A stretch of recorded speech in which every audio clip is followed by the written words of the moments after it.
सरना आम्रपाली से हर्षदेव के बारे में बात कर रही थी, लेकिन उन्हें पता नहीं था कि वहाँ हर्षदेव भी है। हर्षदेव ने जब आम्रपाली के मुख से उसके लिए भी बाकियों की तरह बात करते हुए सुना तो वो चुप ना रह सका। उसे देखते ही सरना ने राजा के आदेश का पालन करते हुए उसे बंदी बना लिया। लेकिन आम्रपाली, जो पत्थर हृदय की हो चुकी थी, वो भले ही हर्षदेव के लिए बाहर से जैसी भी बन गई हो, परंतु अंदर ही अंदर वो आज भी उससे प्रेम करती थी। उसे बंदी बना देखकर आम्रपाली का हृदय कांप उठा। वो सरना को रोकते हुए बोली, ठहरो सरना। आम्रपाली की आवाज सुनकर सरना ने सैनिकों को रोक दिया और आम्रपाली की तरफ अचंभित नजरों से देखने लगी। आम्रपाली हर्षदेव की तरफ बढ़ी और उसे देखते हुए बोली, हर्षदेव को छोड़ दो। सरना ने तुरंत कहा, परंतु देवी आम्रपाली, महाराज का आदेश है कि अगर हर्षदेव महल में कहीं भी नजर आए तो उसे तुरंत बंदी बना लिया जाए। आम्रपाली के चेहरे पर गंभीर भाव थे। उसने सरना की तरफ अपनी आंखें बड़ी बड़ी करते हुए कहा, शायद तुम हमारी शर्त भूल गई हो, परंतु कोई बात नहीं, हम तुम्हें याद दिला देते हैं। हमारी तृतीय शर्त थी कि कोई भी हमारे कक्ष में आए तो उसकी जांच पड़ताल ना की जाए। इसके बाद तुरंत ही सरना ने प्रत्युत्तर में कहा, हाँ परंतु हर्षदेव। सरना आगे कुछ कहती आम्रपाली ने उसे हाथ से इशारा करते हुए रोक दिया और सपाट लहजे में कहा, हमें क्या करना है और क्या नहीं ये हम भली भांति जानते हैं, और हम तुम्हें भी बता दें कि हमारी शर्त मान ली गई है। अर्थात अगर हर्षदेव इस वक्त हमारे कक्ष में है और हम चाहते हैं उससे मिलना, तो हमें कोई भी नहीं रोक सकता, यहाँ तक कि स्वयं राजा भी नहीं। आम्रपाली की बात सुनकर सरना चुप हो गई और उसने उन सैनिकों को हर्षदेव को छोड़कर वहां से जाने का इशारा किया। उन सैनिकों के जाते ही आम्रपाली ने सरना की तरफ देखा और दरवाजे की तरफ इशारा करते हुए कहा, तुम भी हमारे कक्ष से जा सकती हो, हमें हर्षदेव से कुछ बातें करनी है, जिसके लिए हमें एकांत चाहिए। आम्रपाली के चेहरे पर जो भाव थे वो इस वक्त काफी गहरे थे, इसलिए सरना ने उससे ज्यादा कुछ कहना ठीक न समझा और चुपचाप हाँ में गर्दन हिलाकर वहां से निकल गई। उसके जाते ही आम्रपाली ने हर्षदेव से मुंह फेर लिया और कहा, जब सत्य जानते हो तो क्यों बार बार हमारे पास आ जाते हो। उसकी आवाज में कठोरता थी। हर्षदेव की आंखें नम हो उठी। वो जिस आम्रपाली को जानता था आज वो कुछ और ही वेश में थी। हर्षदेव ने करुण स्वर में कहा, ऐसा प्रतीत होता है जैसे कोई बुरा स्वप्न देख रहा हूं। जिस आम्रपाली को मैं जानता था वो बहुत सरल हृदय की थी, जो कभी भी किसी को भी दुखी नहीं देख सकती थी, परंतु आज तो जैसे उसके विपरीत स्वभाव का कोई आईना देख रहा हूं। भूल जाओ उस आम्रपाली को। उसी दिन मर गई थी जब उसके देह का सौदा हुआ था। उसी दिन उसकी आत्मा के टुकड़े टुकड़े कर दिए गए थे। वो आम्रपाली अब कभी भी वापस लौटकर नहीं आ सकती हर्षदेव। आम्रपाली ने पत्थर की तरह जड़ आवाज में जवाब दिया। हर्षदेव ने कहा, परंतु इन सब में मुझे क्यों सजा मिल रही है? किस बात का दंड दे रही हो तुम मुझे आम्रपाली? हर्षदेव के मुख से सुनते ही आम्रपाली की आंखें भर आईं और रुंधे हुए गले से वो बोली, जो पीड़ा अभी हो रही है हर्षदेव, उसे अपनी आदत बना लो, अन्यथा बाद में और भी पीड़ा होगी और तब तुम सह नहीं पाओगे। अगर तुम मेरे साथ हो तो सारी पीड़ा सहने के लिए तैयार हूं, हर्षदेव ने कहा। आम्रपाली उसकी भावनाओं को समझ रही थी, लेकिन प्रेम है ही ऐसा। खुद मृत्यु की शैया में लेटकर दूसरे को जिंदा रखना है प्रेम।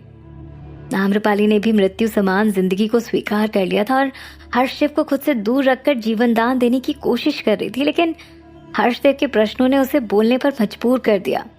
एकाएक उसका सारा दर्द उसके शब्दों के रूप में निकलकर बाहर आने लगा। वो हर्षदेव की आंखों में आंखें डालकर तेज स्वर में बोली, तो फिर ठीक है, पुष्कारिणी अभिषेक के पश्चात तुम भी सच सवर कर हमसे मिलने आओ। प्रतिदिन आओ और स्वर्ण आभूषणों के संग हमारे देह का सौदा करो। और अगर ये भी नहीं कर सकते तो देखो अन्य पुरुष कैसे हमारी लज्जा को तोड़कर हमारे साथ क्रीड़ा करते हैं। अगर देखा भी नहीं जाता तो सुनो तुम्हारी आम्रपाली की आत्मा की रोती हुई आवाज, जिसे वासनावश दूसरे पुरुष दबाने की कोशिश करते हैं। आम्रपाली के होठों पर उसका दर्द क्रोध के रूप में निकल रहा था, परंतु आंखों से आंसू निकले जा रहे थे। हर्षदेव चुपचाप खड़ा सब सुन रहा था। आम्रपाली ने कहा, अगर तुम्हें लगता है कि अभी जो पीड़ा तुम्हें मिल रही है वो इस पीड़ा से ज्यादा दर्दनाक है तो स्वीकार करो और आओ अपनी आम्रपाली की लुटती हुई इज्जत को देखने की कैसे वैशाली के गिद्ध पुरुष हमें नोच नोच कर खाते हैं। आम्रपाली की बातें सुनकर हर्षदेव फूट फूट कर रो पड़ा, वहीं घुटनों के बल बैठ गया। बस करो आम्रपाली, बस करो। हर्षदेव के आंसू देख आम्रपाली पिघल गई। उसने झुककर उसके कंधों को पकड़कर उसे ऊपर उठाया और कहा, जब तुम सुन नहीं सकते तो क्या देख पाओगे? हमें ये सब करना पड़ा। इस कष्ट से तुम दूर रहो, इसलिए हम वो सब कर रहे थे जो हम कर सकते थे, ताकि तुम्हें कोई कष्ट ना हो। हर्षदेव ने आम्रपाली के नाजुक हाथों को पकड़ा और कहा, मुझे बताओ मैं तुम्हारे लिए क्या कर सकता हूँ। इस नरक भरे जीवन से तुम्हें कैसे बाहर निकाल सकता हूँ, मुझे बताओ आम्रपाली, मुझे रास्ता दिखाओ। आम्रपाली ने कहा, अगर तुम हमारे लिए कुछ करना चाहते हो तो जाओ, इस वैशाली को मिट्टी में मिला दो, नष्ट कर दो यहाँ के हर एक पुरुष के अभिमान को, नष्ट कर दो हर उस घर को जहाँ ऐसे पुरुष रहते हैं, नष्ट कर दो उस जनपद को जहाँ भ्रष्ट राजा रहते हैं, नष्ट कर दो हर उस जगह को जहाँ ऐसी खोखली प्रथाएं चलती हैं। अवश्य आम्रपाली, अवश्य इस धरा पर स्त्री के स्वाभिमान का सौदा होता है। उस धरा को रौंद देना चाहिए, उसका अस्तित्व ही समाप्त कर देना चाहिए। हर्षदेव के आंसू अंगारों में बदल रहे थे। आम्रपाली ने कहा, अगर वाकई तुम हमारे लिए कुछ करना चाहते हो हर्षदेव, तो आग लगा दो इस वैशाली को। हम देखना चाहते हैं इस आग की ज्वाला में वैशाली को जलते हुए, और जिस दिन ऐसा हो गया उस दिन हमारे जीवन की एक नई सुबह होगी, नया सूरज हमारे जीवन में आएगा। ना कोई वैशाली होगी और ना ही कोई नगर वधू। हर एक स्त्री निश्चिंत होकर स्वतंत्र रूप से जी पाएगी। हर्षदेव ने आम्रपाली की गालों पर हाथ रखा और कहा, अवश्य आम्रपाली, न सिर्फ तुम्हारे लिए बल्कि वैशाली की हर एक स्त्री के लिए वैशाली को मैं मिट्टी में मिला दूंगा, ताकि दोबारा कोई स्त्री नगर वधू ना बच सके। जहाँ एक और हर्षदेव और आम्रपाली पूरे वैशाली को समाप्त करने का विचार कर रहे थे, वहीं क्रोध की अग्नि में धधकते हुए राजगुरु ये सोच रहे थे कि किस तरह उन शर्तों को निरस्त किया जाए। यही नहीं, महारानी भी अंदर ही अंदर बहुत कुंठित हो रही थी। राजगुरु अपने कक्ष में थे। राजगुरु का कक्ष चारों तरफ दीपक से जगमगा रहा था। उन्होंने काफी विचार करने के बाद अपने शिष्य सचदेवा से कहा, देवी आम्रपाली की शर्तें ऐसी हैं जिससे पूरा वैशाली खोखला पड़ जाएगा। न जाने क्यों मुझे किसी अनहोनी का होना प्रतीत हो रहा है। सचदेवा बोला, गुरुदेव, आम्रपाली के नगरवधु बनने से सब कुछ ठीक हो जाएगा, फिर कैसी अनहोनी। राजगुरु सचदेवा पर भड़क उठे और चिल्लाते हुए बोले, सचदेवा, तुम्हें अभी परिस्थिति का कोई अंदाजा नहीं। नगरवधु का पद प्रतिष्ठित है, परंतु उसका तात्पर्य ये नहीं कि उसे राजा महाराजा से भी ऊंचा पद दे दिया जाए। वैशाली के राजकोष में इतना धन नहीं है कि उसे 9 कोटि स्वर्ण भार दिया जाए। और सप्तभूमि प्रसाद से पाने के लिए बड़े बड़े राजा महाराजा वैशाली पर आक्रमण कर देते हैं। वो आज तक किसी को नहीं दिया गया और आज उसे राजा ने आम्रपाली को दे दिया। तो सचदेवा ने कहा, तो अब हम क्या कर सकते हैं गुरुदेव। तो राजगुरु ने कहा, अब सिर्फ एक ही मार्ग बचा है। सचदेवा उत्साहित होते हुए बोला, वो क्या है गुरुदेव। आम्रपाली की सुंदरता की वजह से सारे पुरुष मोहित हैं। आम्रपाली ने बिना कोई मंत्र पढ़े वैशाली के पुरुषों पर वशीकरण कर दिया है, और इस वशीकरण को हमें तोड़ना होगा। वैशाली के पुरुषों के मस्तिष्क में आम्रपाली के प्रति जो मोह है, उस मोह को मिटाना होगा। सचदेवा कुछ सोचते हुए बोला, वो कैसे गुरुदेव। वैशाली के नवयुवक से लेकर अधेड़ उम्र के पुरुष भी आम्रपाली के सौंदर्य से बच नहीं पाए हैं। फिर हम एक साथ कैसे सारे पुरुषों के मन में आम्रपाली का विचार हटा सकते हैं।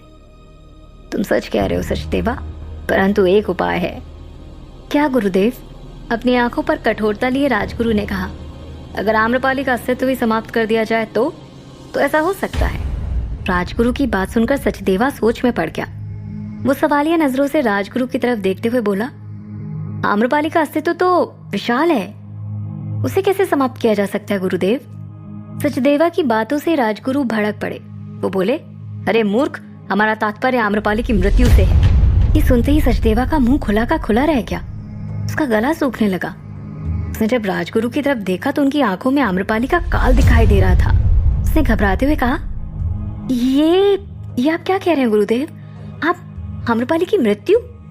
वो आगे कुछ कहता इससे पहले गुरुदेव ने कहा, हाँ, अगर आम्रपाली जीवित रही तो वैशाली का सर्वनाश सुनिश्चित है। हमने देखा है उसकी आंखों में वैशाली के लिए कितनी नफरत भरी हुई है। वो चुप नहीं बैठने वाली है। सचदेवा ने झट से कहा, अगर ऐसा है तो हम राजा को क्यों ना बता दें, वो स्वयं उसे मृत्यु दंड दे देंगे। मूर्ख, तुम्हारे मस्तिष्क में गोबर भरा है क्या। राजा को अगर हमने बता दिया तो वो आम्रपाली को मृत्यु दंड नहीं बल्कि हमें मृत्यु दंड दे देंगे। हमें सोच समझकर कदम रखना होगा ताकि सांप भी मर जाए और लाठी भी ना टूटे। वहीं मगध साम्राज्य की राजधानी राजगृह के महल में महाराज बिंबिसार अंतेनाग के साथ पुस्तकालय में बैठे थे। अंतेनाग ने आम्रपाली का पूर्ण चित्र बना लिया था। महाराज बिंबिसार उस तस्वीर को देखने के लिए अत्यंत उत्साहित थे, क्योंकि उन्होंने पहले आम्रपाली का अधूरा चित्र देखा था जिसमें उसका चेहरा पूरा नहीं था। जैसे ही अंतेनाग ने आम्रपाली की तस्वीर राजा के सामने रखी, राजा मूर्ति के समान आश्चर्यचकित होकर उसकी तरफ देखने लगे। उनके भाव ऐसे थे जैसे सामने साक्षात स्वर्गलोक की मेनका को देख लिया हो। कुछ देर तक उस तस्वीर को घूरने के बाद राजा बिंबिसार ने कहा, नेत्रों से छलके स्वाभिमान, चेहरे पर जिसके इतना अभिमान, पल पल छलकाए मधु का प्याला, आम्रपाली है जिसका नाम। कहते हुए महाराज बिंबिसार ने अंतेनाग से तुरंत कहा, कुछ तो बात है इनमें, आकर्षण का अप्रतिम तेज है इनमें। अंतेनाग, अब हम श्रीमालू की रणनीति की प्रतीक्षा नहीं कर सकते। हमारे किसी गुप्तचर को वैशाली भेजो और आम्रपाली के बारे में मुझे सब कुछ बताओ। श्रीमालू के षड्यंत्र से अनजान राजा बिंबिसार अब आम्रपाली के बिना एक पल भी नहीं रह पा रहे थे। उनकी तस्वीर ने उन पर ऐसा जादू किया था कि वो मछली की तरह आम्रपाली के लिए तड़प रहे थे। क्या करेगी श्रीमालू जब उसे ज्ञात होगा कि राजा बिंबिसार अब उनके अनुरूप नहीं चल रहे? राजगुरु आम्रपाली के साथ क्या करने वाले थे? हर्षदेव किस तरह करेगा आम्रपाली की मदद? जानने के लिए सुनते रहिए